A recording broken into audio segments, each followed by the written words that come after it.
الحمد لله رب العالمين والصلاة والسلام على قائد الغر المحجلين نبينا محمد وعلى آله وصحبه أجمعين وبعد. محترم سامعین، دینی و ملی بھائیوں اور بہنوں، السلام علیکم ورحمۃ اللہ وبرکاتہ۔ ریڈیو کویت کے ہفتہ وار دینی پروگرام باتیں جن سے زندگی سنورتی ہے میں آپ سب کا استقبال ہے۔ یہ پروگرام لائیو نشر کیا جا رہا ہے، آپ بھی اس میں شریک ہو سکتے ہیں۔ دینی سوالات کے حوالے سے رہنمائی لے سکتے ہیں اور SMS بھی کر سکتے ہیں، جن کے جوابات آپ کو براہ راست دیے جائیں گے۔ محترم بھائیوں اور بہنوں، نئی تہذیب کی ایک لعنت اولڈ ایج ہوم ہے، جہاں بوڑھے، معذور اور بے سہارا مرد اور عورت رہتے ہیں۔ یہ ان لوگوں کا ٹھکانہ ہوتا ہے جن سے ان کے ہی پڑھے لکھے بچے منہ پھیر لیتے ہیں۔ وہ بوڑھے ماں باپ جنہوں نے اپنے لاڈلے کو پوسا پالا، تعلیم دلائی، جوان کیا، یہاں تک کہ وہ کمانے کے قابل ہو گئے، اور ماں باپ بڑھاپے کو پہنچ گئے۔ اب اس قابل بیٹے کو ماں باپ بوجھ نظر آنے لگے، جس کا علاج انہوں نے یہ ڈھونڈا کہ انہیں اولڈ ایج ہوم میں رکھا ہے۔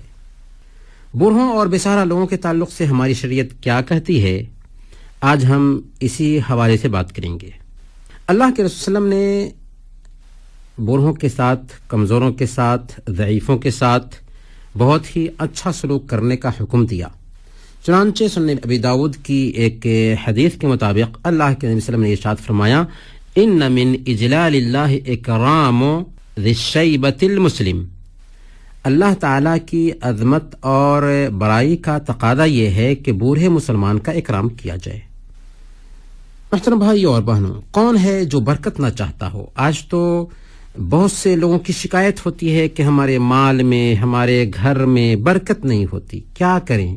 برکت حاصل کرنے کا آسان طریقہ یہ ہے کہ بوڑھوں کو اپنے ساتھ رکھا جائے، ان کے اخراجات کی کفالت کی جائے۔ اگر ان پر خرچ کریں گے تو ایسا کرنے کی وجہ سے آپ کی آمدنی میں برکت ہوگی۔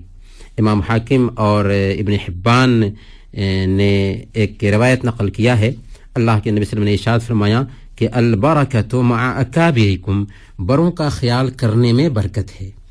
آپ غور کیجئے کہ فتح مکہ کے بعد حضرت ابوبکر صدیق رضی اللہ تعالیٰ عنہ اپنے بوڑھے باپ ابو قحافہ کو اسلام قبول کرانے کے لیے جب اللہ کے نبی صلی اللہ علیہ وسلم کی مجلس میں لے کر کے حاضر ہوئے تو اللہ کے نبی صلی اللہ علیہ وسلم نے ان کے بڑھاپے کو دیکھتے ہوئے ابوبکر رضی اللہ تعالیٰ عنہ سے فرمایا تھا کہ ان کو گھر ہی میں کیوں نہ چھوڑا، میں خود آ کر کے ان سے مل لیتا۔ اس سے پتہ یہ چلتا ہے کہ کمزور بوڑھے لوگوں کا خیال ہونا چاہیے۔ آپ صلی اللہ علیہ وسلم نماز کے انتہائی حریص تھے، اس کے باوجود بوڑھوں کی رعایت میں نماز ہلکی کیا کرتے تھے۔ صحیح بخاری کی روایت ہے، ابو مسعود انصاری رضی اللہ تعالیٰ عنہ فرماتے ہیں کہ ایک دفعہ ایک صحابی آپ صلی اللہ علیہ وسلم کی خدمت میں حاضر ہو کر شکایت کرنے لگے کہ میں ظہر کی نماز میں فلاں آدمی کی لمبی قرت کی وجہ سے حاضر نہیں ہو سکتا۔ ابو مسعود رضی اللہ تعالیٰ عنہ کہتے ہیں کہ میں نے اس موقع پر آپ صلی اللہ علیہ وسلم کو جس قدر غصہ میں دیکھا اس سے پہلے کبھی نہیں دیکھا تھا۔ آپ صلی اللہ علیہ وسلم نے صحابہ کرام سے فرمایا تھا، یا ایھا الناس ان منکم منفرین فمن صلی بالناس فلیوجز فإن فیہم الضعیف والکبیر وذا الحاجہ، کہ اے لوگوں، تم میں سے کتنے لوگ ہیں جو نفرت پیدا کرنے والے ہیں، جو آدمی بھی امامت کرائے اسے چاہیے کہ نماز ہلکی پڑھائے، کیونکہ اس میں کمزور بھی ہیں، بوڑھے بھی ہیں، ضرورت مند بھی ہیں۔ سبحان اللہ۔ ذرا غور کیجئے کہ عمر دراز لوگوں کی رعایت کا سلسلہ نماز جیسے اہم فریضہ میں بھی جاری ہے، بلکہ امامت کے حقداروں میں عمر کی بھی رعایت کی گئی کہ اگر سب قرآن پڑھنے میں برابر ہوں، سب کے سب سنت کی جانکاری میں برابر ہوں، تو اب عمر دیکھ کر ان میں سے جو سب سے زیادہ عمر کا ہے اسے امامت کے لیے آگے کیا جائے گا۔ صحیح بخاری کی روایت ہے، ایک مرتبہ مجلس میں بائیں جانب بڑے بڑے صحابہ تشریف رکھتے تھے اور دائیں جانب ایک بچہ بیٹھا ہوا تھا، اور مجلس میں کوئی پینے کی چیز پیش کی گئی تو ظاہر سی بات ہے کہ ادب کا تقاضا تھا کہ دائیں جانب جو بچہ بیٹھا ہوا ہے اس کو دیا جائے۔ اللہ کے نبی صلی اللہ علیہ وسلم نے اس بچی سے اجازت چاہی کہ اتأذن لی ان اعطیہ اولا، تم دائیں جانب ہو اگر تم اجازت دو تو میں اس کی شروعات ان بڑے لوگوں سے کروں۔ اس بچے نے اپنے آپ پر کسی کو ترجیح دینے سے انکار کر دیا اور کہا کہ لا اوثر بنصیبی منک احدا، اے اللہ کے نبی صلی اللہ علیہ وسلم، آپ کے ہاتھ سے ملے ہوئے حصہ پر میں دوسروں کو ترجیح نہیں دے سکتا۔ چنانچہ اللہ کے نبی صلی اللہ علیہ وسلم نے وہ مشروب اسی کے ہاتھ میں تھما دیا۔ ذرا غور کیجئے اس حدیث پر کہ اللہ کے نبی صلی اللہ علیہ وسلم نے بائیں جانب بروں کی موجودگی کے باوجود اس بات کی کوشش کی کہ مشروب کی شروعات بروں سے ہی ہو۔ اس کے لیے بچے سے اجازت بھی مانگی، لیکن یہ بچے کی سعادت مندی تھی کہ اس نے آپ صلی اللہ علیہ وسلم کے باقی حصے کو اپنے پر کسی کو ترجیح نہ دی۔ اس سے بھی بڑوں کے ساتھ احترام کا سبق ملتا ہے۔ بہر صورت ان کا اکرام ہونا چاہیے، ان کی بے عزتی سے بچنا چاہیے۔ اللہ کے نبی صلی اللہ علیہ وسلم نے یہ بھی ارشاد فرمایا کہ من شاب شیبۃ فی الاسلام کانت لہ نورا یوم القیامہ، کہ جو آدمی اسلام میں بڑھاپے کو پہنچا، قیامت کے دن بڑھاپا اس کے لیے نور کا سبب ہوگا۔ اور صحیح مسلم کی روایت کے مطابق اللہ کے نبی صلی اللہ علیہ وسلم نے ارشاد فرمایا کہ میں نے دیکھا خواب میں کہ میں مسواک کر رہا ہوں، اسی بیچ میرے پاس 2 آدمی آئے، ایک ان میں سے دوسرے سے بڑا تھا، تو میں نے چھوٹے کو مسواک دے دی۔ مجھ سے کہا گیا کہ آپ چھوٹے کو دینے کی بجائے بڑے کو دیجئے، تب میں نے ان میں سے بڑے کو دے دی۔ اس سے پتہ کیا چلا کہ بڑوں کا اہتمام ہونا چاہیے۔ خود صحابہ بڑوں کا اہتمام کرتے تھے، ان کا احترام کرتے تھے۔ اس کا اندازہ صحیح بخاری اور مسلم کی اس حدیث سے لگا سکتے ہیں جس میں آیا ہے کہ صحابہ ایک دن اللہ کے نبی صلی اللہ علیہ وسلم کی مجلس میں بیٹھے ہوئے تھے۔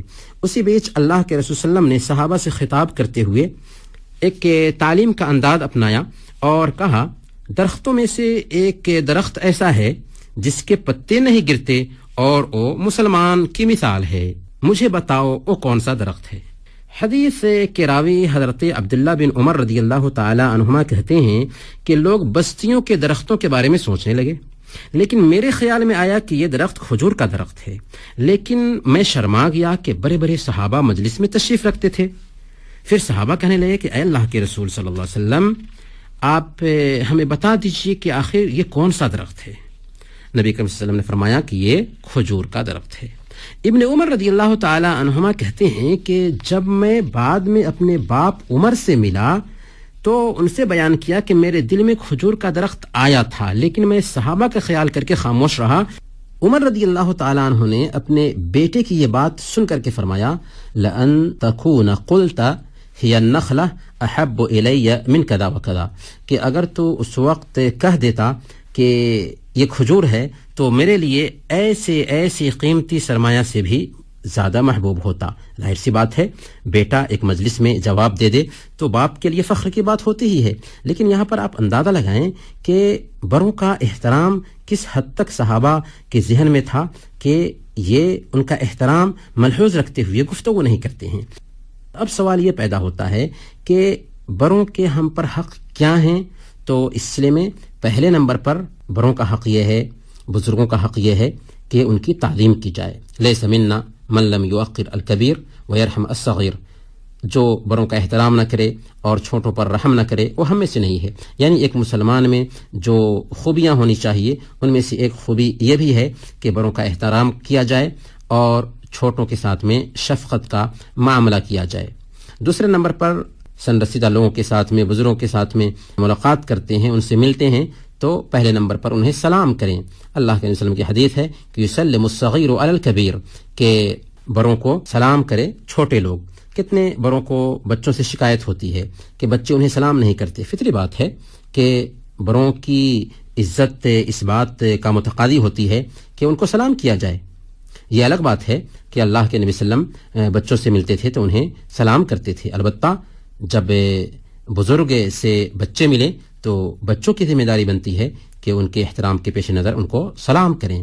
تیسرے نمبر پر جب کسی سن رسیدہ سے بات کریں تو نرم انداز میں محبت سے بات کریں، جیسے چچا، محترم، اس طرح کے الفاظ کا استعمال کریں۔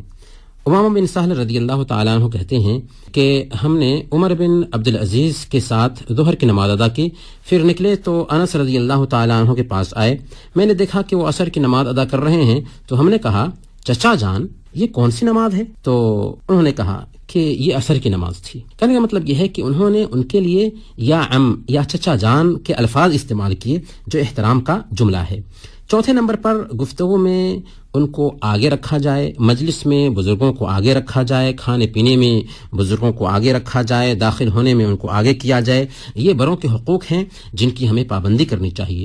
صحیح بخاری کی روایت ہے، سہل بن ابی حیثمہ بیان کرتے ہیں کہ محیصہ اور ان کے بھائی حویصہ اللہ کے رسول صلی اللہ علیہ وسلم کی خدمت میں حاضر ہوئے. حویصہ محیصہ سے بڑے تھے.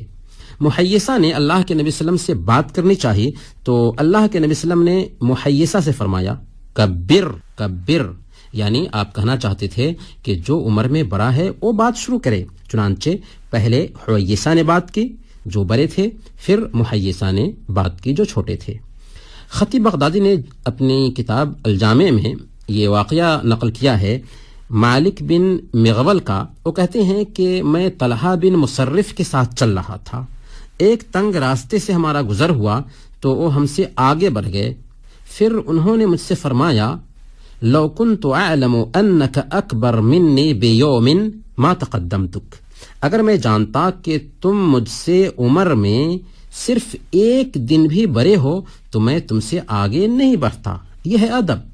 پانچویں نمبر پر بڑھاپے اور کمزوری کی وجہ سے ان کے جسمانی اور نفسیاتی حالات میں جو تبدیلی آتی ہے اس کا بھی خیال کرنا چاہیے، کیونکہ ایسی عمر میں انسان کی طبیعت بدل جاتی ہے، اس کی قوتیں جواب دینے لگتی ہیں اور دھیرے دھیرے اس کا جسم بھی کمزور ہوتا جاتا ہے. جیسا کہ خود اللہ رب العالمین نے بیان فرمایا سورہ الروم میں، اللہ الذی خلقکم من ضعف ثم جعل من بعد ضعف قوة ثم جعل من بعد قوة ضعفا وشیبة، کہ اللہ ہی تو ہے جس نے کمزوری کی حالت میں تمہاری پیدائش کی، پھر اس کمزوری کے بعد تمہیں قوت بخشی، پھر اس قوت کے بعد تمہیں کمزور اور بوڑھا کر دیا.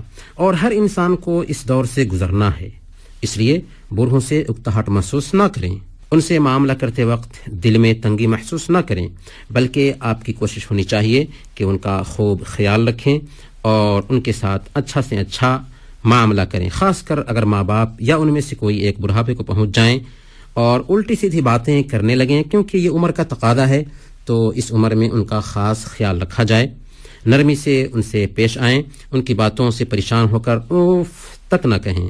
اللہ تعالیٰ نے بیان فرمایا اما یبلغن عندک الکبر احدهما او کلاهما فلا تقل لهما اف ولا تنهرهما وقل لهما قولا کریما، کہ اگر تمہارے پاس ان میں سے کوئی ایک یعنی ماں باپ میں سے کوئی ایک یا دونوں بڑھاپے کو پہنچ جائیں تو انہیں اف تک نہ کہو، نہ انہیں جھڑک کر جواب دو، بلکہ احترام کے ساتھ ان سے گفتگو کرو.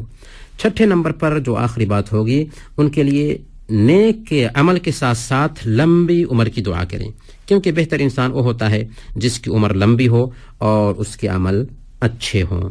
اس بات کی دعا کریں کہ اللہ تعالیٰ اپنی اطاعت پر انہیں قائم رکھے، انہیں نیکیوں کی توفیق عطا فرمائے، انہیں صحت اور عافیت سے نوازے اور انہیں حسن خاتمہ نصیب فرمائے. اللہ تعالیٰ سے دعا ہے کہ اللہ تعالیٰ ہم سب کو سنرسیدہ افراد کا خیال کرنے کی توفیق عطا فرمائے. آمین یا رب العالمین. محترم سامعین، ہم آپ کی کال بھی لیں گے لیکن ایک چھوٹے سے وقفہ کے بعد.